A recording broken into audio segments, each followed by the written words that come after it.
बेटा बस बातें मत हो जाए। Sales tax, sales tax is an indirect tax, indirect tax. अब इनडायरेक्ट टैक्स क्या होता है, डिटेल में बहुत ज्यादा जाने की हमें जरूरत नहीं है, बस हमें इतना पता है कि डायरेक्ट टैक्स वो होता है जो डायरेक्टली टैक्स पेयर से कलेक्ट किया जाता है और उसका बर्डन भी डायरेक्टली टैक्स पेयर पे होता है जो इनकम अर्न कर रहा होता है, जो इनकम अर्न कर रहा होता है।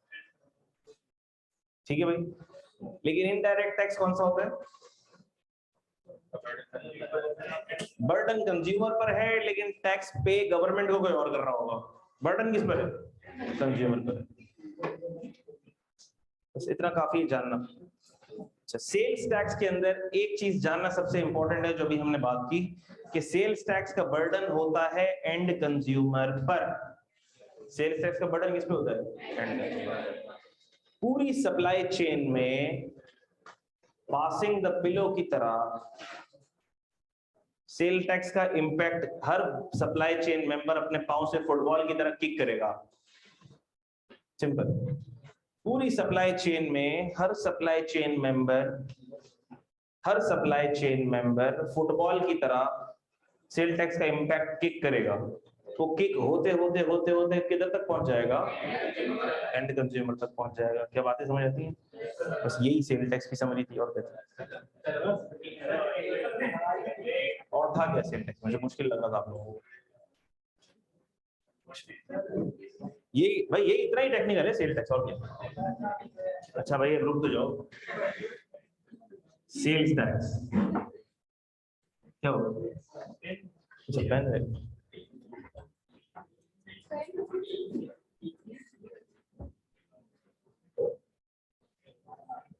तुम लोग भी अगर अपनी पेन और अपनी चीजों से इतनी मोहब्बत कर लो तो पेपर पास हो जाए, दूसरों का मजाक उड़ाने से अच्छा है। चलो तो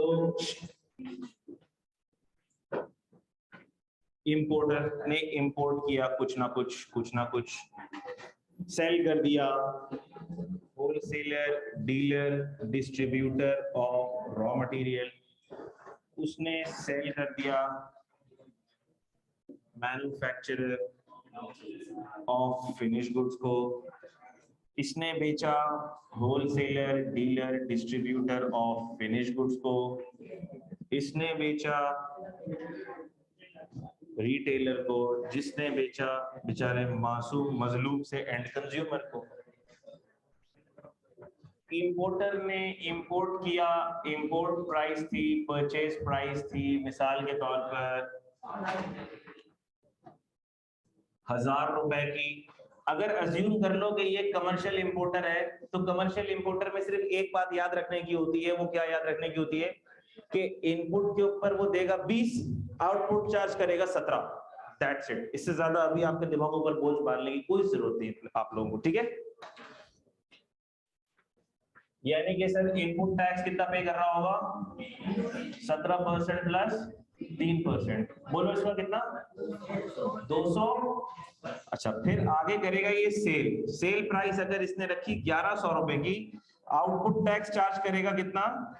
अच्छा फिर से बता दो, सेल्स टैक्स चार्ज करने की जिम्मेदारी होती है रजिस्टर्ड पर्सन की, जो सेल टैक्स में रजिस्टर्ड होता है। दूसरी बात, जब वो सेल करता है, जब वो सेल करेगा तो at the time of sale उसकी जिम्मेदारी एक्टिवेट हो जाएगी। वो क्या जिम्मेदारी है कि उसने सेल करते वक्त आउटपुट टैक्स कलेक्ट करना है। जिम्मेदारी लगाइए कलेक्ट करने वाले पर। ऐसा होता है ना, किसी पार्क में जाओगे, जो गवर्नमेंट के पार्क्स होते हैं उसमें जो गेट पे बंदा खड़ा होता है उसकी जिम्मेदारी है टिकट काटे और पैसे आपसे कलेक्ट करे। हमने देने वाले को तो बोला है भाई तूने देना है, लेकिन अगर देने वाले पे रहेंगे तो फिर मिल गए पैसे, फिर तो सब पार्क के अंदर दाखिल हो जाएंगे और देगा पैसे कोई भी नहीं। तो इसीलिए गेट के ऊपर टिकट चेकर बिठाया हुआ हमने, भाई तेरा काम है कलेक्ट करना, तू कलेक्शन एजेंट है। तो हमने कलेक्शन वाले के ऊपर जिम्मेदारी लगाई जो सेल कर रहा है, जो रजिस्टर्ड पर्सन है। क्वेश्चन मार्क, सर क्या हर बंदे को रजिस्टर होना जरूरी है? हमने कहा नहीं, हर बंदे को रजिस्टर होना जरूरी नहीं, अभी हम देखते हैं। लेकिन एक बात तय है, जो रजिस्टर हो जाएगा फिर जब वो सेल करेगा तो उसने सेल टैक्स कलेक्ट करना है। जो सेल टैक्स वो कलेक्ट कर रहा है उसको हम बोलते हैं आउटपुट टैक्स, क्योंकि वो अपना बिजनेस आउटपुट सेल करता है और अपना बिजनेस आउटपुट सेल करके टैक्स कलेक्ट करता है, तो हमने नाम दे दिया उसको आउटपुट टैक्स। क्योंकि देखो जो सेल्स टैक्स वो कलेक्ट कर रहा है दूसरा पे कर रहा है, जो वो कलेक्ट कर रहा है वो भी सेल टैक्स है, जो दूसरा पे कर रहा है वो भी सेल टैक्स है। तो मैं अगर सेल टैक्स कहूंगा तो क्लैरिटी नहीं आएगी कि मैं किसकी बात कर रहा हूं। लेकिन जब मैं बोलूंगा आउटपुट टैक्स तो आपके दिमाग में फौरन बेल बजनी चाहिए। आउटपुट टैक्स से मुराद जो बंदा अपना आउटपुट सेल कर रहा है वो आउटपुट टैक्स कलेक्ट करेगा। अच्छा, इसका मतलब कि सर आप बात कर रहे हैं रिसीवर के एंड से जो सेल टैक्स कलेक्ट कर रहा है। मैंने कहा हाँ। इनपुट टैक्स, अच्छा सर इसका मतलब जो परचेज कर रहा है, जो अपने बिजनेस के लिए इनपुट परचेज कर रहा है वो इनपुट टैक्स पे करता होगा, तो इसका मतलब ये वो बंदा है जो पे कर रहा होगा, क्योंकि परचेजर तो क्या करता है, पे करता है। याद रहेगी बात। तो अब मैंने बात आउट, आईटी का मतलब इनपुट टैक्स, इनकम टैक्स नहीं है, इनपुट टैक्स है। अभी सेल टैक्स के अंदर इनकम टैक्स का जिक्र नहीं आएगा। और ओटी का मतलब आउटपुट टैक्स। बोलो कितना, जल्दी जल्दी कैलकुलेटर चलना चाहिए, टाइम शॉर्ट है। एक बंदा बताएगा। 187। अच्छा, अब सेल टैक्स का मैकेनिज्म बड़ा सिंपल है। सेल टैक्स का मैकेनिज्म ये अज्यूम करता है कि हर सप्लाई चेन मेंबर के पास दो पॉकेट्स हैं, एक है ट्रेडिंग पॉकेट, एक है सेल टैक्स पॉकेट। एक है ट्रेडिंग पॉकेट, एक है sales tax pocket. Trading pocket में वो अपने कारोबारी जहनियत को इस्तेमाल करेगा और सेल टैक्स पॉकेट के अंदर वो एफबीआर की इंस्ट्रक्शंस को सुनेगा। पहली बात करते हैं ट्रेडिंग पॉकेट की। अज्यूम करो मेरे जो राइट हैंड साइड वाली पॉकेट है ये ट्रेडिंग पॉकेट है। ट्रेडिंग पॉकेट, इस इंपोर्टर ने बोला कि मैंने परचेज प्राइस 1000 रुपए पे की, 1000 रुपए में मैंने ये माल इंपोर्ट किया, मेरी ट्रेडिंग पॉकेट से 1000 रुपया निकल गया। अब जब मैं इस माल को बेचूं तो मुझे चाहिए 100 रुपए का प्रॉफिट। तो अब जब मैं माल बेचूंगा किसी को तो बेचूंगा 1100 रुपए का।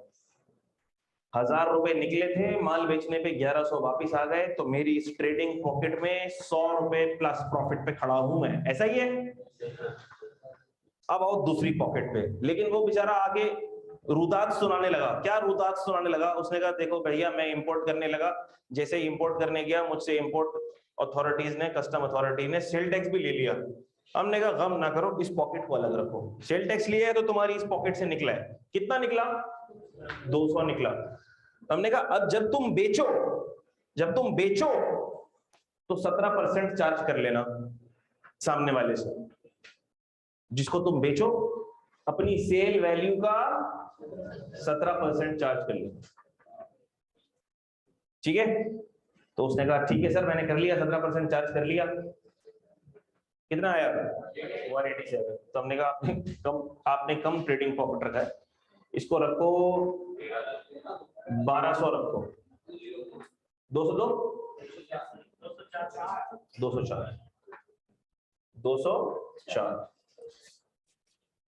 अच्छा, ये बात याद रखी जाए कि ये सिर्फ कमर्शियल इंपोर्टर के केस में ऐसा होगा कि उसका इनपुट टैक्स 20% पे लग रहा है, सिर्फ कमर्शियल इंपोर्टर। वरना 17% आउटपुट का परसेंटेज होती है, 17% ही इनपुट की परसेंटेज होती है। अच्छा 204, तो उसकी जेब से सेल टैक्स पॉकेट से निकले कितने थे? 200। आ कितने गए? 204। तो उसने कहा अल्लाह के करम से जितने निकले थे उतने वापिस आ गए, और अल्लाह पाक का इतना फजल और करम हुआ कि 4 रुपए एक्स्ट्रा भी मिल गए। तो हमने कहा ज्यादा खुश होने की जरूरत नहीं है, ये एफबीआर की अमानत है, फौरन से जाओ और एफबीआर के पास जमा करो। तो हमने कहा सर क्या हर ट्रांजेक्शन पे वो छोटा बच्चा दौड़ाएगा जाओ जरा जमा कराओ? हमने कहा नहीं, सेल्स टैक्स का रिटर्न हर महीने फाइल होता है। 15 तारीख याद होगी हमें, पेमेंट की डेडलाइन 18, रिटर्न की डेडलाइन 15, पोर्टल पर इनवॉइसेस अपलोड करने की डेडलाइन 10 तारीख। याद है ना सर? तो हमने कहा पे टू एफबीआर कैसे निकलेगा sir? Output tax minus input tax, 204 minus 204 मतलब 4 पे टू एफबीआर। और ये भी एफबीआर ने ही ले लिया होगा इनपुट पे, ऐसा ही है, क्योंकि इंपोर्ट का केस थोड़ा सा वखरा केस होता है ना, तो ये इंपोर्ट स्टेज के ऊपर एफबीआर ने ही ले लिया होगा। और ये भी पे टू एफबीआर। इसने परचेज किया, जो इसकी सेल प्राइस वो इसकी परचेज प्राइस, कितनी 1200। जो इसका आउटपुट टैक्स वो इसका बना इनपुट टैक्स, ये पे कर रहा होगा कितना 204। ये फिर करेगा sale price 1300, output tax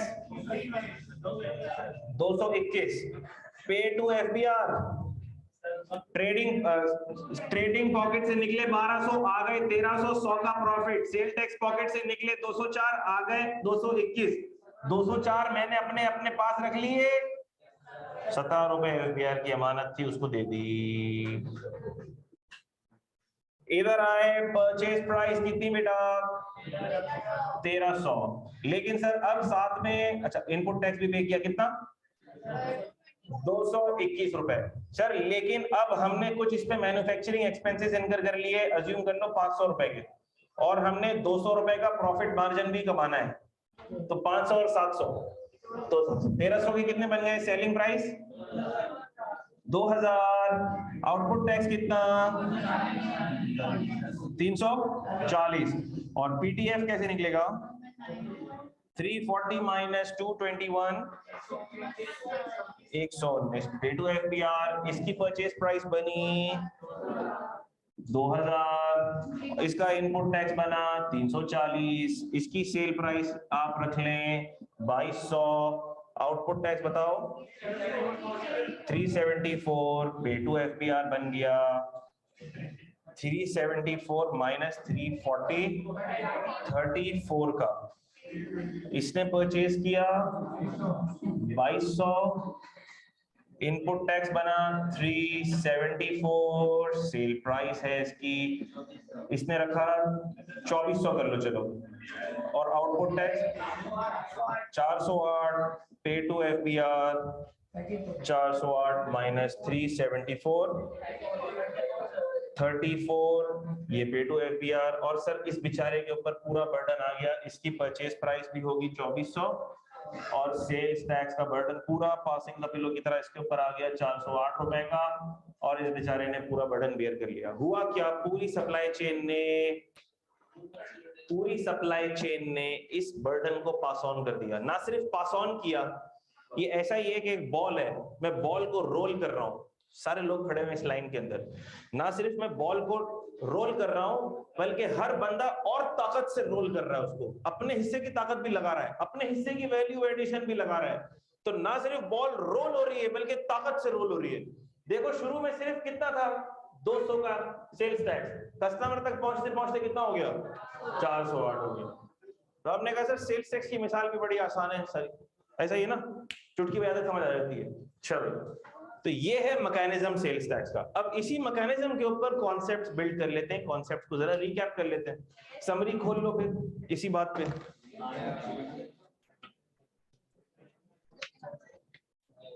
summary मेरी कहां चली गई, कोई ले तो नहीं गया? नहीं, सेल्स टैक्स की समरी बेटा,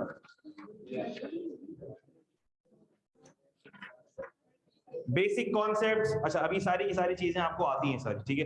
basic concepts, any tax, default surcharge, penalty, fee, other sum payable under sales tax, blah blah, ठीक है। Utilises the system of tax credit. Tax rates क्या है भाई, टैक्स रेट्स क्या है भाई, जरा बता दो 17% प्लस 3% फर्दर टैक्स। बेटा जरा एक सेकंड रुक जाओ, मैं इधर कोशिश करके जरा समरी खोल लूं। बेटा प्लीज बातें नहीं होंगी।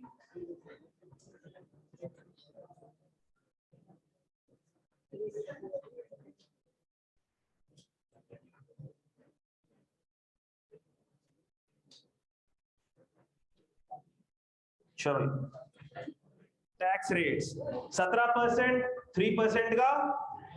अच्छा हमने कहा सर जो रजिस्टर्ड पर्सन है ना, प्लीज उससे रिक्वेस्ट ये है कि वो रजिस्टर्ड पर्सन को माल बेचे। लेकिन अगर तो रजिस्टर्ड पर्सन को माल ना बेचे तो क्या होगा? तो हमने कहा सर फिर उसको चाहिए कि ना सिर्फ 17% का आउटपुट टैक्स कलेक्ट करे, 3% का एफटी भी कलेक्ट करे, ज्यादा करे। ज्यादा टैक्स कलेक्ट करे। क्या फर्दर टैक्स की कोई एक्सेप्शंस हैं? Yes, there are exceptions. Supplies to end consumer, government, semi government, statutory bodies, item falling under third schedule, goods falling under that are as farm products, fertilizers, crystalline sugar, jet fuel supply by steel melter, sale through factory outlets, employees, hospital, government department. सिर्फ और सिर्फ इतनी सी exceptions हैं जो आपको याद रखनी है, जो कि आपको याद ही है। Further tax not part of output tax payable as a bottom line figure। ये बात बार बार आपको समझाइए। अगर इसके बावजूद भी कोई अल्लाह का बंदा कैरी फॉरवर्ड से इसको नेट ऑफ करेगा तो वो अपने अमाल का खुद जिम्मेदार है। FBR has the power to fix higher or lower rate on specified items। ये भी हमें पता है, आसान बातें हैं। FBR में levy sales tax on fixed basis or on capacity of the plant in lieu of sales tax on value of supply। इसका 9th शेड्यूल और 10th शेड्यूल के अंदर एक 9th शेड्यूल है। 9th शेड्यूल में एक ही आइटम है जिसके ऊपर फिक्स टैक्स लगा हुआ है, वो ब्रिक्स है। ब्रिक्स के ऊपर FBR ने फिक्स टैक्स लगाया हुआ है। और मेरे ख्याल में 10th शेड्यूल के ऊपर हैंड सेट्स के ऊपर, जो टेलीफोन सेट्स हैं उसके ऊपर लगाया हुआ है, और कुछ भी नहीं है इन शेड्यूल्स के अंदर। ठीक हो गई? लेकिन ये कॉन्सेप्ट आपको याद होना चाहिए। ये कॉन्सेप्ट आता है डेफिनेशन के तौर पे। Who is liable? बेटा फिक्स टैक्स और कैपेसिटी टैक्स वाला। फिक्स टैक्स और कैपेसिटी टैक्स वाला, ठीक है। Who is liable to pay sales tax? Person making supply, जो सप्लाई कर रहा है वो जिम्मेदार है। देख रहे हो ना, आउटपुट टैक्स जो कलेक्ट कर रहा है। दूसरा, पर्सन इंपोर्टिंग गुड्स, जो इंपोर्ट कर रहा था उससे भी लिया। पर्सन प्रोवाइडिंग टैक्सेबल सर्विस, आम टैक्सेबल सर्विस तो आपको पता है वो प्रोविंशियल उसमें फॉल करती है, लेकिन सिर्फ एक इस्लामाबाद ऐसा सिटी कह लो कि इस्लामाबाद के अंदर जो सर्विसेज हैं वो भी FBR ही रेगुलेट कर रहा होता है। जिस तरह यहाँ की सर्विस कौन रेगुलेट करता है? सेम। पंजाब की पंजाब, खैबर पख्तूनख्वा की KP के गवर्नमेंट। लेकिन इस्लामाबाद में अगर कोई सर्विस देता है तो वो कौन रेगुलेट कर रहा होता है? वो FBR ही कर रहा होता है। ठीक है। Person receiving the supply, FBR में स्पेसिफाई गुड्स कंडीशंस। अच्छा, तो ये विदहोल्डिंग का केस भी आपके कोर्स का पार्ट नहीं है, लेकिन मैंने आपको इसका भी कॉन्सेप्ट दिया था कि अगर किसी केस के अंदर सेल टैक्स की विदहोल्डिंग करनी है तो फिर विदहोल्डिंग तो हमेशा वो करता है जो पे कर रहा होता है। रजिस्ट्रेशन क्राइटेरिया ने कहा, क्या सेल टैक्स की दुनिया में हर किसी को रजिस्टर कराना जरूरी है? नहीं। क्या क्राइटेरिया? कॉटेज इंडस्ट्री और रिटेलर, उन पर एग्जेम्पशन है। ये टर्नओवर बेस्ड एग्जेम्पशन है। यानी हमने कहा सर अगर छोटा मैन्युफैक्चरर है जिसको कॉटेज इंडस्ट्री कहते हैं तो उसको रजिस्टर कराने की जरूरत नहीं है, और अगर छोटा रिटेलर है जिसे हम कहते हैं अदर देन टियर 1 रिटेलर, उसको भी रजिस्टर कराने की जरूरत नहीं है। आइटम बेस्ड एग्जेम्पशन है? जी बिल्कुल है। प्रोडक्ट्स एग्जेम्प्ट हैं, इसका पूरा एक शेड्यूल है, 6th शेड्यूल कहते हैं उसको, जिसमें लिस्ट डाउन की हुई है सारी चीजें जो एग्जेम्प्ट होती हैं, और उसकी कुछ लिस्ट आपको याद भी होनी चाहिए। ठीक है भाई, बुक्स, फार्मास्यूटिकल प्रोडक्ट्स एटसेट्रा। क्या अगर सर इंपोर्टर है तो रजिस्ट्रेशन रिक्वायर्ड है? जी बिल्कुल रिक्वायर्ड है। होलसेलर, डीलर, डिस्ट्रीब्यूटर को भी रिक्वायर्ड है? जी बिल्कुल रिक्वायर्ड है। रिटेलर को ओनली टियर 1, और कॉटेज इंडस्ट्री सॉरी मैन्युफैक्चरर में only cottage industry is exempt. Retailer में other than tier 1 is exempt, tier 1 के लिए जरूरी है, और मैन्युफैक्चरर के लिए अदर देन कॉटेज इंडस्ट्री के लिए जरूरी है कॉटेज इंडस्ट्री इज एग्जेम्प्ट। और कॉटेज इंडस्ट्री का क्राइटेरिया डेफिनेशन में आ सकता है, बता दूं आपको, मैं याद कर लेना। ठीक है। Does not have industrial gas electrical connection located in residential area, total level for up to 10, annual turnover from all suppliers up to 10 million। तुमको तो सबसे ज्यादा समझ आना चाहिए जितनी स्पीड पे तुम लोग मेरे लेक्चर्स देखते हो। Change in sales tax rates, इसके ऊपर बहुत तफसील से बात कर चुका हूं मैं, और मुझे ऐसा लगता है कि इस पे बहुत टाइम लगाना हमें नहीं चाहिए। ऐसा ही है। Change in sales tax rates, जो भी सेल्स टैक्स का रेट इन्फोर्स होगा at the time of supply वही प्रीवेलेंट होगा। लेकिन एक केस हमने देखा था जिसमें हमने देखा था कन्वेंस, और क्या था, manifest of conveyance, date of declaration, warehouse consumption, sorry home consumption, declaration of warehouse. हमने बहुत मोटी मोटी चीजें देखी थी जिसको मैं अभी रिकैप नहीं करवा रहा। अगर कोई बच्चा ऐसा है जिसको इसको रिकैप करना है तो वो भी लैब में जाके वीडियो देख ले, वो वीडियो अलग से पड़ी हुई होगी, वो देख लेना। सही है।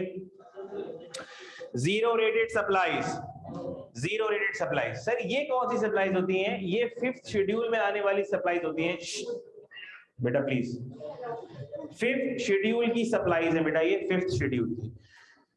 इसमें कौन सी सप्लाईज हैं सर? इसमें जीरो रेटेड सप्लाईज हैं। एक सप्लाईज तो ऐसी हैं जो 6th शेड्यूल में आती हैं, जिस पर सेल टैक्स नहीं लग सकता, नहीं लगता, वो एग्जेम्प्ट है। जैसे लाइव एनिमल्स एग्जेम्प्ट है, होली बुक्स एग्जेम्प्ट है, उन पर सेल्स टैक्स नहीं लगता। लेकिन एक कैटेगरी ऐसी है कि जिसपे सेल्स टैक्स तो लगेगा, लेकिन 0% पे लगेगा, और वो है 5th शेड्यूल की लिस्ट। ये हमें याद होना चाहिए। अच्छा, जो जीरो रेटेड प्रोडक्ट्स होती हैं उस पर सेल्स टैक्स लगेगा और 0% पे लगेगा। तो सर इसके क्या मकसद हुआ? एग्जेम्प्ट पर आपने कहा कि नहीं लगेगा, जिस पर आप लगा रहे हैं आप कह रहे हैं 0% पर लगेगा, तो बात तो वही हुई। हमने कहा नहीं, बात तो नहीं हुई। जिस पर सेल टैक्स नहीं लगेगा उस पर इनपुट आउटपुट का प्रोसेस भी अप्लाई नहीं होगा।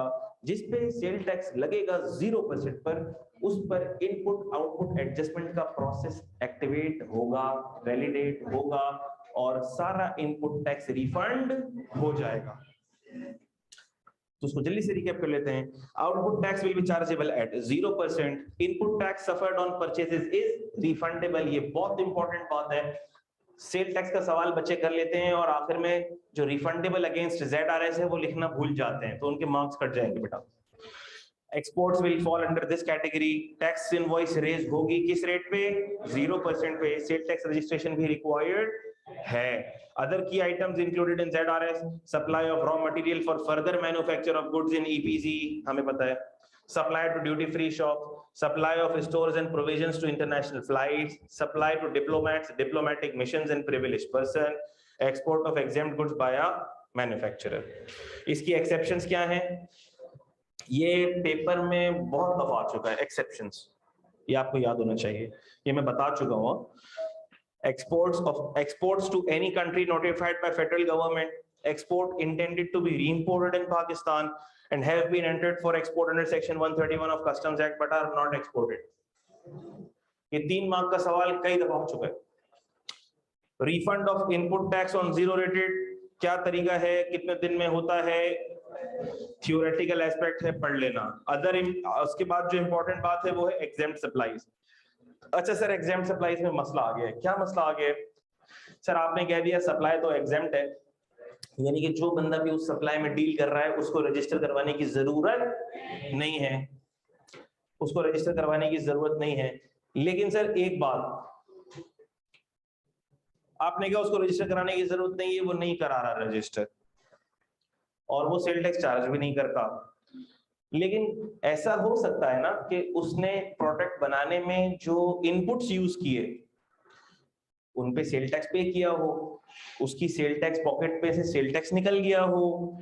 अब आपने कहा जो तुम सेल करोगे उस पे सेल टैक्स चार्ज नहीं कर सकते, लेकिन जो उसने परचेजेस की, जो रॉ मटेरियल लिया, जो बिजली खर्च हुई, जिस मशीन में वो बना, उस पर इनपुट तो लग गया ना, सेल टैक्स की पॉकेट से पैसे तो निकल गए ना। अब वो बेचारा क्या करे? हमने कहा कोई टेंशन की बात नहीं है, उसको बोलो ये जाया हो गया, लेकिन ये तो टेंशन की बात है। हमने कहा सेल टैक्स की दुनिया में हम बोलते हैं जाया हो गया, लेकिन दरअसल ये उसको कॉस्ट का पार्ट बना लेगा। ठीक हो गई बात? लेकिन सेल्स टैक्स की दुनिया में हम क्या बोलते हैं? जाया हो गया। ठीक है, तो पहले हम इस थ्योरी को पढ़ेंगे, फिर थ्योरी को पढ़ने के बाद मैं बोर्ड पर एक डायग्राम बनाऊंगा, वही वाली जो मैंने रेगुलर क्लास में बनाई थी। इनपुट गया किस तरह से, आउटपुट में किस तरह से इनपुट प्रोरेट होगा, और फिर किस तरह से हम उसको क्वेश्चंस में ट्रीट करेंगे, फिर हम सवालात देखेंगे। ठीक है, लेकिन एक बात आपको जहन में होनी चाहिए कि एग्जेम्प्ट सप्लाईज के ऊपर आउटपुट चार्ज नहीं होगा और इनपुट आउटपुट प्रोसेस भी नहीं चलेगा, यानी कि जो इनपुट भी एग्जेम्प्ट को प्रोरेट होगा टैक्स की दुनिया में, सेल्स टैक्स की नजर में वो जाया हो गया। तो outside the scope of sales tax, schedule याद होना चाहिए, 6th schedule, outside the scope of sales tax, certain imports and supplies of goods fall under this category which will not subject to sales tax. No tax invoice, related input tax not adjustable or refundable, sales tax registration is not required. Few examples: publication of books, journals, newspapers, live animals, Holy Quran, holy books or recorded cassettes, imported samples, goods imported by, donated to government, hospital, blah blah. Third schedule items, sir एक specific schedule है जिसको हम third schedule कहते हैं प्यार से, उसमें ऐसे आइटम्स हैं कि जिन पर टैक्स वाला कहता है कि आप पूरा 17% का सेल्स टैक्स रिटेल प्राइस पर पहले स्टेज से ही कलेक्ट करके हमें देके फारिग करो, उसके बाद आप जानो आपका काम जानो। सिंपल। फिर से ये वो शेड्यूल है जिसमें ऐसे आइटम्स आते हैं जिसके लिए टैक्स वाला क्या कहता है, वेरी फर्स्ट स्टेज पर रेकमेंडेड रिटेल प्राइस पर सेल टैक्स लगा दो। वेरी फर्स्ट स्टेज पर रेकमेंडेड रिटेल, क्योंकि देखो जो रिटेल प्राइस लिखी हुई होती है, मिसाल के तौर पर एक जूस का डब्बा है, उस जूस के डब्बे पे रिटेल प्राइस लिखी हुई है 25 रुपए, 25 रुपए प्लस 5 रुपए का सेल टैक्स, अज्यूम करो 5 रुपए का सेल टैक्स लिखा हुआ है, 25 रुपए रिटेल प्राइस, 5 रुपए का सेल टैक्स, मिलाओ कितना बना, 30 रुपए बन गया। ये 25 रुपए कौन प्रिंट कर रहा है? जब जूस का डब्बा बन रहा होगा तभी प्रिंट हो रहा है। इसका मतलब कि मैन्युफैक्चरर को मैन्युफैक्चरिंग स्टेज पर ही पता है कि ये डब्बा कितने में रिटेल होगा, ऐसा है। अच्छा, इसका मतलब ये है कि वो मैन्युफैक्चरर अगर वो जूस का डब्बा सप्लाई चेन मेंबर को सेल कर रहा है तो वो कितने में कर रहा होगा? अज्यूम करो ये जूस का डब्बा है, यहाँ पे ये जूस का डब्बा है, ये इसने परचेज किया 2000 रुपए, कीमती जूस है। तो यार ये छोटा सा कार्टन होगा ना, इसमें 2-4 जूस, 4-5-6 जूस हो गए यार, नेस्ले के 200 रुपए वाले 5 जूस है यार। अच्छा अब बात सुनो। अच्छा ये जो जूस थे इसकी रिटेल प्राइस कितनी थी? इसकी रिटेल प्राइस कितनी थी? इसकी रिटेल प्राइस थी 2000। रिटेल कितनी थी इसकी? 2000। अच्छा सर, लेकिन ये तो वो प्राइस है ना जो कस्टमर पे करेगा, लेकिन क्या मैन्युफैक्चरर इसको 2000 में बेचेगा? सर रिटेल प्राइस में तो सबके प्रॉफिट मार्जिन इंक्लूडेड होता है। इसका मतलब कि अगर ये इसको थर्ड शेड्यूल का प्रोडक्ट बेच रहा है तो सर ये इसको सेल करेगा मिसाल के तौर पर 1700 में, बात समझ आ रही है? इसको 1700 में सेल करेगा। अच्छा सर 1700 में सेल करेगा तो आउटपुट किस पे लगाएगा? सर आउटपुट इस पे नहीं लगाएगा। हमने कहा नहीं लगाएगा। टैक्स वाला कहता है तुम रिटेल पर ही आउटपुट लगा दो, भले तुम्हारी सेल प्राइस कुछ और हो, लेकिन तुम सेल्स टैक्स किस पे चार्ज करो? रिटेल प्राइस पर सेल्स टैक्स चार्ज करो, और पूरी सप्लाई चेन इसी रिटेल प्राइस पर इनपुट आउटपुट करते करते इस प्रोडक्ट को कस्टमर तक पहुंचा दो। क्या बात समझ आती? सिंपल बात। और इसकी भी आपको एग्जांपल्स याद होनी चाहिए। इसका हमने बहुत ट्रीटमेंट देखे सवालात में बेटा। सेल्स टैक्स विल बी 17% और अदर। अच्छा ऐसा भी होता है कोई और रेट हो, 8th शेड्यूल में फॉलो कर रहा हो, रिड्यूस रेट प्रोडक्ट हो तो हो सकता है। Sales tax 17% or other at charged on retail price or at the rate specified in 8th schedule. Retail price shall be legibly printed with the amount of sales tax. Same amount of sales tax will be charged from the entire supply chain. Further tax will not be applicable on third schedule items. इसके examples क्या हैं? Cigarettes, fruit juices, ice creams, detergent, soaps, cosmetics, tea, milky drinks, aerated waters and beverages. अच्छा भाई आ जाओ आखिरी page पर, conceptual revision का last page, sales tax. अब सर ये मोटी बातें करने के बाद सेल टैक्स में जो बातें हमारी समझने की रह गई हैं प्रैक्टिकल क्वेश्चंस से रिलेटेड, वो है ये वाली। इनपुट आउटपुट एडजस्टमेंट होगा अक्रूवल बेसिस पर। किस पे होगा भाई? अक्रूवल बेसिस पर होगा।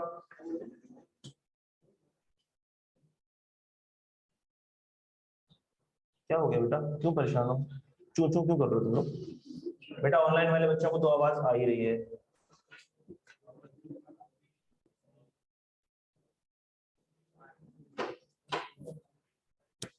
थोड़ा सा टाइम है, पढ़ लो भाई, फिर तो ऑफ ही है। इनपुट आउटपुट एडजस्टमेंट होगी अक्रूवल बेसिस पर, ये हमें पता है। कब होगी? जब टैक्स इनवॉइस हमारे नाम पे होगी। और हमने ऐसे सवाल देखे जिसमें टैक्स इनवॉइस इश्यू नहीं हुई थी तो हमने उसका इनपुट भी नहीं लिया था। GD in case of import, अगर इंपोर्ट किया है तो जीडी आपके नाम पे होगी, उस केस में भी सेल टैक्स, उस केस में सेल टैक्स पेड होता है। Treasury challan in his name, ये ऑक्शन के केस में होता है, इस केस में भी सेल टैक्स पेड होता है। पेड यूटिलिटी बिल्स, हमें पता है यूटिलिटी बिल्स का इनपुट भी क्लेम होता है और ये भी पेड क्यों, पेड बेसिस पे। Bearing NTN address of business premises declared. Input tax अगर तो क्लेम होने से रह गया, can claim in any of the next 6 tax periods. Extension allowed by commissioner, और अगर तब भी ना हो सका कुछ तो refund under section 66. Key inadmissibilities of input tax. Key inadmissibilities of input tax. Supply of exempt goods and services, goods acquired not for taxable supply is non-business personal use. हमें पता है अगर एग्जेम्प्ट गुड्स हैं उसका input नहीं मिलता, ऐसी goods जो पर्सनल कैपेसिटी में कंज्यूम हो रही हैं इनपुट नहीं मिलता, ऐसी सर्विसेज जो बार्ड है अंडर प्रोविंशियल लॉ इनपुट नहीं मिलता, फेक इनवॉइसेस का इनपुट भी नहीं मिलता, क्रेस्ट डिस्क्रिपेंसी का इनपुट भी नहीं मिलता, प्रोविजनली अलाउ हो सकता है लेकिन नॉर्मली स्पीकिंग नहीं होता। सेल्स टैक्स लॉ में नहीं है, एक्ट में नहीं लिखा हुआ, रूल्स में गिवन है provisionally allowed. Input tax on purchases if he fails to furnish information to FBR, FBR कहता है मुझे तुमने इंफॉर्मेशन ना दी तो भी मैं तुम्हारा इनपुट डिसअलाउ कर दूंगा। एक्स्ट्रा टैक्स का भी इनपुट, एक्स्ट्रा टैक्स भी क्लेम नहीं हो सकता। व्हीकल्स के ऊपर अगर आपने कुछ इनपुट टैक्स पे किया है तो क्लेम नहीं हो सकता other than stock in trade. Building material के ऊपर अगर आपने किया है तो भी इनपुट टैक्स क्लेम नहीं हो सकता। Cement, wiring, paint, pipe, sanitary fitting सब कुछ। Import of agriculture machinery reduce rate वाली उस पे भी नहीं होगा। Input tax related to supplies to unregistered person not bearing CNIC NTN नहीं होगा। गुड्स स्पेसिफाइड बाय एफबीआर जिसमें क्या क्या आती है, food, beverages, garments and consumption on entertainment, gift and giveaways, supply of electricity and gas to residential colonies, office equipment, furniture, fixture, इस पे भी इनपुट टैक्स क्लेम नहीं होगा। लेकिन एक चीज है जिसपे इनपुट टैक्स क्लेम होता है, क्या? Electronic physical cash register, crockery और कटलरी पे भी इनपुट टैक्स क्लेम नहीं होगा। पेमेंट थ्रू बैंकिंग चैनल, हमने कहा भाई पेमेंट करनी होगी अगर ट्रांजैक्शन की वैल्यू 50,000 से ज्यादा है तो आपने पेमेंट करनी होगी through banking channel except utility bill. और कितने दिन में पेमेंट करनी होगी? Within 180 days of issuance of tax invoice. अगर आपने ऐसा ना किया, if not, buyer will not be allowed input tax credit and zero rating. ITC मतलब इनपुट टैक्स क्रेडिट और जेडआर मतलब zero rating. Supplier will not be allowed input tax credit and zero rating if the amount is not deposited in the business bank account. कहा यह जा रहा है कि भाई जो पेमेंट कर रहा है शराफत से शरीफ बच्चा बन के वो बैंकिंग चैनल के थ्रू पे कर दे, और जो पेमेंट रिसीव कर रहा है वो भी शराफत और नजाकत के साथ बैंक में डिपॉजिट करा दे। और अगर आपने ऐसा ना किया तो इनपुट टैक्स अलाउ पहले जो हुआ था वो भी क्या हो जाएगा, क्योंकि इनपुट टैक्स तो अक्रूवल बेस पे अलाउ हो जाता है ना। फिर 180 दिन बाद अगर तुमने पेमेंट ना की तो क्या हो जाएगा, या पेमेंट कर दी और कैश में कर दी तो क्या हो जाएगा, reverse. Apportionment of input tax, अच्छा भाई हमने कहा सर बात तो आपकी अच्छी थी, इनपुट टैक्स क्लेम हो जाएगा, लेकिन अगर रॉ मटेरियल है, मशीनरी भी है, रॉ मटेरियल भी है, इलेक्ट्रिसिटी भी इस्तेमाल हो रही है, तो सब पर इनपुट टैक्स तो हमने पे कर दिया, लेकिन जो प्रोडक्ट हम बना रहे हैं वो एक नहीं है, 3 है।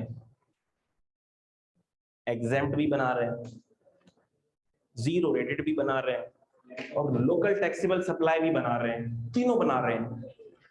अब इनपुट के अंदर इनपुट किसको जाएगा? 3 भाई हैं, तीनों में झगड़ा हो गया, हमें माल चाहिए। इनपुट क्या है? इनपुट इज एसेट, ठीक है। अब तीनों में झगड़ा हो गया, हमें चाहिए इनपुट, हम क्लेम करेंगे इनपुट, तो सर तीनों में झगड़ा को अब इस झगड़े को हम कैसे सॉल्व करें?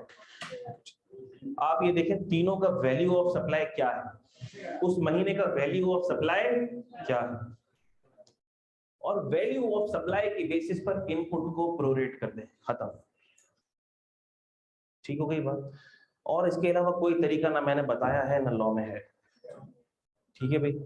मैं फिर से बता रहा हूं, इनपुट टैक्स किस में डिस्ट्रीब्यूट होता है? वैल्यू ऑफ सप्लाई, ठीक है। तो कल एक बच्चे का मुझे टेक्स्ट आया, सर ये इनपुट टैक्स यूनिट्स में किस तरह से डिवाइड होता है? क्वांटिटी की बेसिस पे। मैंने बोला बेटा मैंने तो ऐसी कोई बात नहीं बताई कि क्वांटिटी की बेसिस पे डिवाइड होती है। तो सर आपने नहीं बताई तभी तो कंफ्यूजन हो रही है। जो बात बता दी उससे क्लैरिटी नहीं हो रही।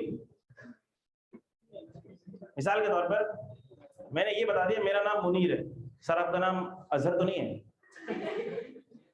मैंने बताया है ऐसा कि मेरा नाम अजहर है? नहीं सर आपने नहीं बताया तभी तो कंफ्यूजन हो रही है। लेकिन मैंने ये तो बता दिया ना कि मेरा नाम मुनीर है, उससे क्लैरिटी क्यों नहीं आ रही तुझे?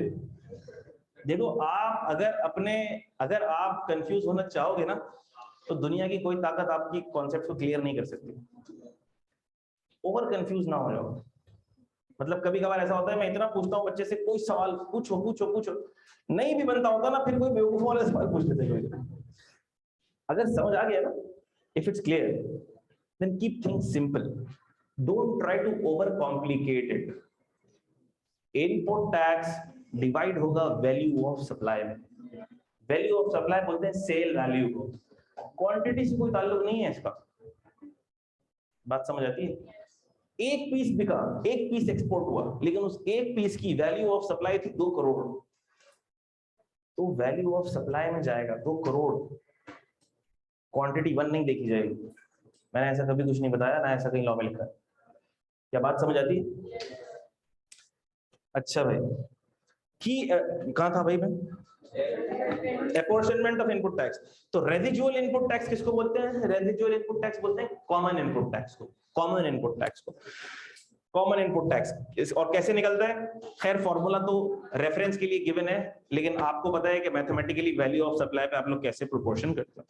और हमने ये भी कहा कि ये प्रोविजनल एडजस्टमेंट होती है, फाइनल एडजस्टमेंट बाद में होती है जब साल खत्म हो जाता है।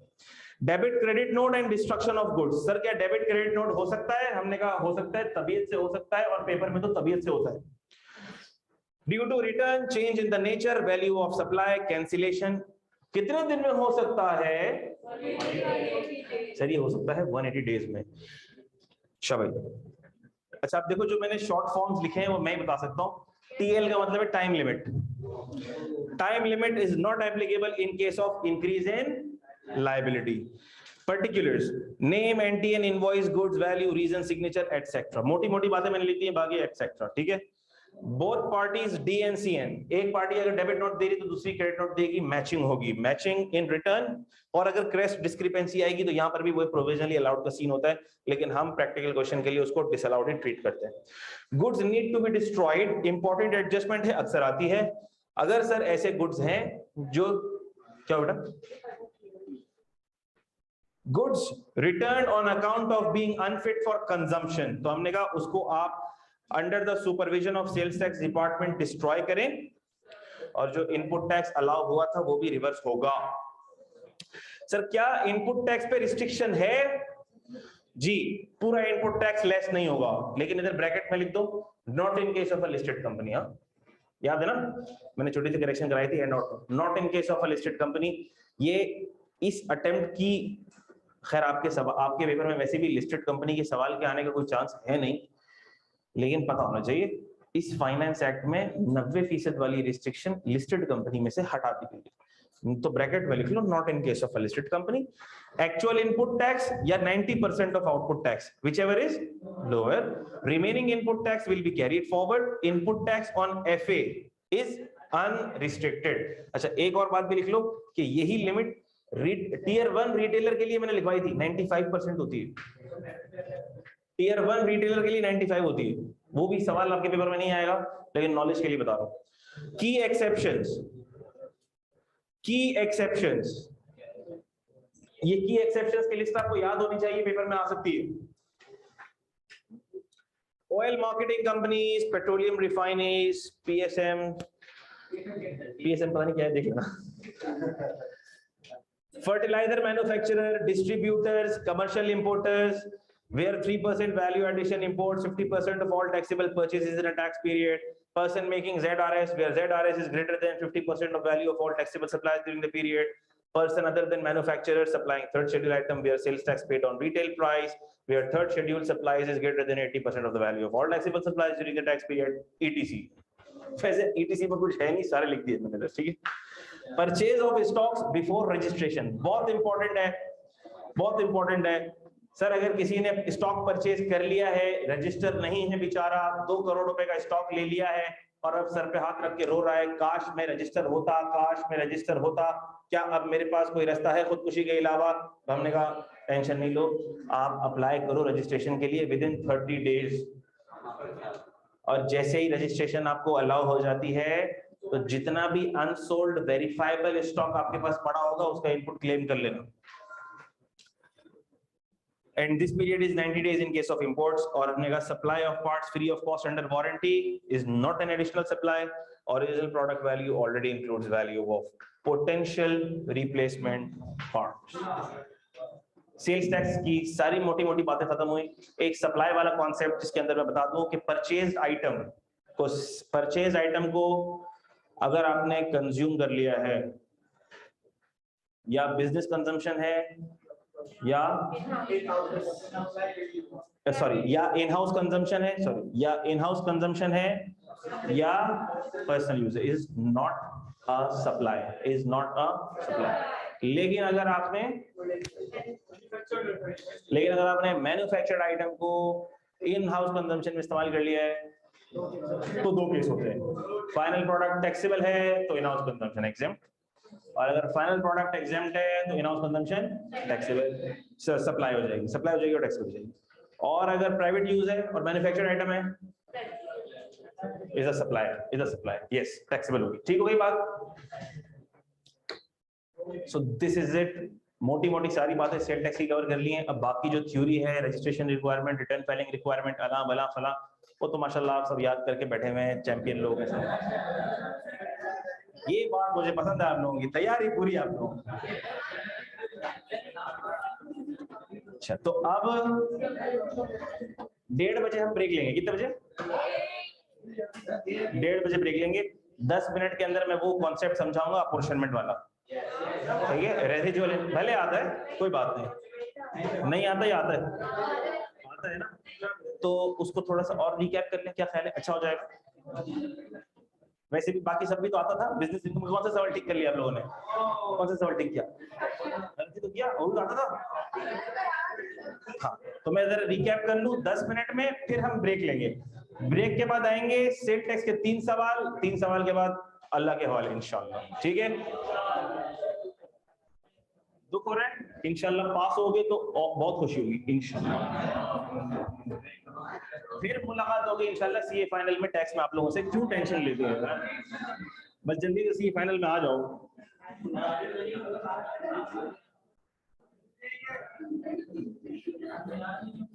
अरे हमें सब बच्चे याद होते हैं भाई।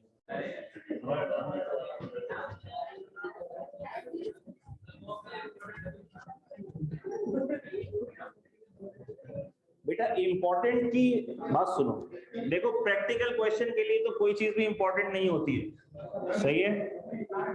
थ्योरी के लिए क्या इंपॉर्टेंट है, मैंने उसकी एक वीडियो बना के डाल चुका हूं और मैंने टिक करवा दी हैं चीजें। अब अगर आप बोलेंगे सर आपने ज्यादा टिक करवा दी हैं चीजें, तो क्या बोला मैंने ऐसा कुछ भी नहीं बोला। मैंने ये कहा था, मैंने हर एरिया को टिक करवाया है, और मैंने ये कहा था प्रैक्टिकल एरिया के लिए तो देखो प्रैक्टिकल क्वेश्चन में तो कुछ भी आ सकता है, लेकिन थ्योरेटिकल इन हैंडआउट से नहीं आ सकता, आना नहीं चाहिए। सैलरी के हैंडआउट में मैंने हार्डली कुछ टिक कराया है, इनकम फ्रॉम प्रॉपर्टी के हैंडआउट में मैंने हार्डली कुछ थ्योरी का टिक कराया है, कैपिटल गेन के हैंडआउट में मैंने नॉन रेगुलेशन रूल टिक करवाया था, 38 सबसेक्शन 5 टिक करवाया था, डेरिवेटिव वगैरह की डेफिनेशन टिक करवाई थी, और टिक नहीं कराया मैंने। इसी तरह आईएफओएस के अंदर मैंने कुछ भी टिक नहीं कराया, मुझे याद नहीं पड़ता। बिजनेस इनकम के अंदर मैंने कुछ भी टिक नहीं कराया, एक दो इक्का दुक्का चीजों के अलावा जो थ्योरी के लिए याद होनी चाहिए आपको। तो जो याद होना चाहिए वही टिक करवाया, बाकी समझा हुआ हो आपके दिमाग में। प्रैक्टिकल क्वेश्चंस आ सकते हैं, डेफिनेशंस आ सकती हैं। अब देखो मुझे किसी को भी इल्म गैब तो नहीं है, तो मैं तो वो चीज हर इंपॉर्टेंट बताऊंगा जो पास में आ चुकी है, और जो नहीं आई है वो ज्यादा इंपॉर्टेंट। ठीक है? अब बस सिर्फ वो रेजिजुअल इनपुट टैक्स वाला कॉन्सेप्ट और रेजिजुअल इनपुट टैक्स के बाद ब्रेक आने का सर। हर चीज दायरे में रह के होगी। अच्छा भाई, तो हमने कहा ये बिजनेस चल रहा है, ठीक है, ए बी सी एंटरप्राइजेस, ठीक है भाई। अच्छा भाई, एबीसी एंटरप्राइजेस, सर ये एबीसी एंटरप्राइजेस का आउटपुट का सेक्शन है और ये एबीसी एंटरप्राइजेस का इनपुट का सेक्शन है। सर एक तरफ से रॉ मटेरियल एंटर होगा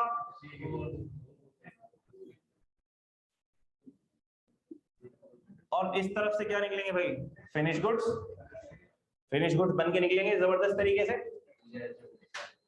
अच्छा, अब सर ये फिनिश गुड तो निकल रहे हैं, लेकिन ये फिनिश गुड्स मल्टीपल है। फिनिश गुड्स में आपके पास एग्जेम्प्ट सप्लाईज भी हैं, फिनिश गुड में आपके पास लोकल टैक्सेबल सप्लाई भी है। अच्छा,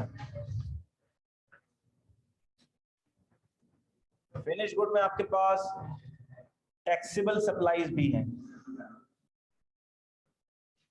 अच्छा, टैक्सेबल के अंदर दो मजीद कैटेगरीज बनती हैं, एक बनती है लोकल टैक्सेबल सप्लाई और एक बनती है जीरो रेटेड सप्लाई। बेसिकली ये हो गई तीन, ये एक, ये दो, ये तीन।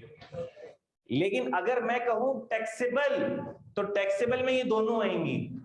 मैं इसलिए कह रहा हूं क्योंकि एग्जाम के सवाल में कई मर्तबा ये एडजस्टमेंट आती है कि ये परचेज हुआ या machine I and the machine is used for taxable supplies only. तो अब इस टैक्सेबल सप्लाईज ओनली का मतलब ये है कि इन दोनों में डिवाइड होगा उसका इनपुट, क्योंकि टैक्सेबल का मतलब एलटीएस भी है, जेडआरएस भी है, दोनों टैक्सेबल होती है। क्या बात समझ आती है? इनपुट के अंदर मल्टीपल इनपुट्स हो सकते हैं मेरे बच्चों। Raw material is an input, electricity is an input, fixed asset is an, और फिक्स्ड एसेट में हमें पता है इनपुट किसका ही अलाउ होता है, सिर्फ आमतौर पर मशीनरी का इनपुट अलाउ होता है, बाकी हर एफए का इनपुट डिसअलाउ। क्लियर है? लेकिन इस मशीन के इनपुट में एक खास बात है, ये क्या होता है, अनरिस्ट्रिक्टेड इनपुट होता है इसका, ठीक है बच्चों। अच्छा, अब मिसाल के तौर पर सर रॉ मटेरियल मैंने परचेज किए, ये महीना चल रहा फरवरी का, रॉ मटेरियल मैंने परचेज किए 1 मिलियन के, तो 1 मिलियन के ऊपर 17% कितना हुआ, 170,000, ये मेरा इनपुट हो गया। इलेक्ट्रिसिटी पे इनपुट मैंने पे किया 80,000 और एफए मैंने खरीदा 15 लाख की मशीनरी खरीदी, उस पर 17% कितना हुआ, 255, अब 170। अच्छा, अब बात सुनो, मैंने कहा कि ये जो रॉ मटेरियल है ना, ये जो रॉ मटेरियल खरीदा है मैंने, सुनना, ये रॉ मटेरियल जो मैंने खरीदा है, सवाल में कुछ भी नहीं बताया कि ये रॉ मटेरियल कौन सी प्रोडक्ट बनाने में इस्तेमाल हुआ, सवाल में कुछ नहीं बताया, खामोशी है, सन्नाटा छाया हुआ है। तो हम अज्यूम ये करेंगे कि ये रॉ मटेरियल इन तीनों के बनाने में इस्तेमाल हुआ है। अब इसकी जो दौलत है, इसकी दौलत क्या है, ये इसका जो इनपुट है वो इसमें तीनों में डिवाइड होगा। हमने कहा सर तीनों में कैसे डिवाइड होगा, हम देखेंगे कि इनकी फरवरी के महीने में वैल्यू ऑफ सप्लाई कितनी है। फरवरी के महीने में एग्जेम्प्ट सप्लाईज की वैल्यू है 25 लाख,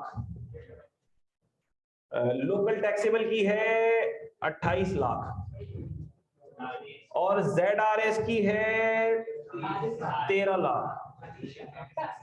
तो टोटल कितना हुआ बताओ,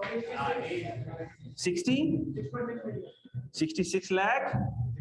जबरदस्त बात हो गई, सुनना जरा, बस एग्जाम्पल के बाद ब्रेक पे जा रहा है, मोटिवेशन साथ साथ हो ना।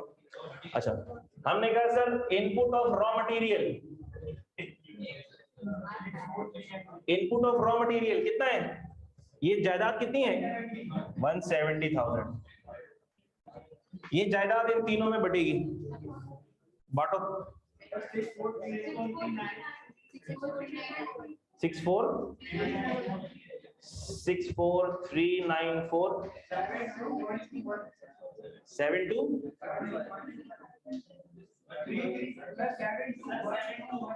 121। अच्छा, इसमें से अब ये दोनों लेस कर दो। 33485। रॉ मटेरियल तीनों में लगा। इलेक्ट्रिसिटी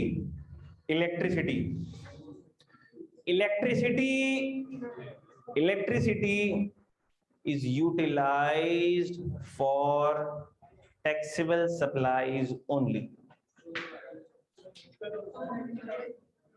तो इलेक्ट्रिसिटी किन में जाएगा? तो हमने कहा सर इलेक्ट्रिसिटी सिर्फ इन दोनों में जाएगा। कितना है जायदाद, कितनी इलेक्ट्रिसिटी की? 80,000। सर 80,000 की जायदाद इन दोनों में बटेगी, सिर्फ इन दोनों में बटेगी, इन दोनों में बटेगी। बांटो इन दोनों में। कैसे बांटेंगे? कोई बच्चा ये भी पूछ सकता है मुझसे, कैसे बांटेंगे? 28 डिवाइडेड बाय 42 41, दोनों का ऐड करेंगे ना, डिनोमिनेटर में रखेंगे इन दोनों का सम। 28 न्यूमरेटर में इसको रखेंगे, डिनोमिनेटर में रखेंगे दोनों का सम। 28 डिवाइडेड बाय 41 मल्टीप्लाई बाय 80, कितना बेटा? 634। Very good. 2536366 हो गया। इसको क्यों कुछ नहीं दिया आपने? क्योंकि सवाल में लिख दिया गया कि electricity is utilized for taxable supplies only. अगर कुछ ना लिखा हुआ होता तीनों में बांटते। क्लियर है? आ जाओ मशीनरी। अच्छा, मशीनरी के अंदर भी कुछ नहीं लिखा हुआ तीनों में। भाई जब तीनों में ही बांटना था तो मशीनरी को इसके साथ सम करके बांट देते। अलग अलग वर्किंग करने की क्या जरूरत थी? मैंने कहा सर अलग अलग वर्किंग करने की बहुत जरूरत थी, क्योंकि ये जायदाद अलग है, वो जायदाद अलग है। ये पैसा है, वो गोल्ड है। पैसा खत्म हो जाएगा, डिवैल्यू हो जाएगा, गोल्ड डिवैल्यू नहीं होगा, बढ़ता चला जाएगा। ऐसी मिसाल दे रहा हूं समझने के लिए। तो हमने कहा कभी भी इसके साथ एफए को ऐड करके प्रोरेट मत करना, एफए को हमेशा अलग रखेंगे, इसलिए क्योंकि एफए का इनपुट अनरिस्ट्रिक्टेड होता है। करो बेटा, बताओ। 255 96 591 108 182। इसमें से इन दोनों को लेस कर दो। 5022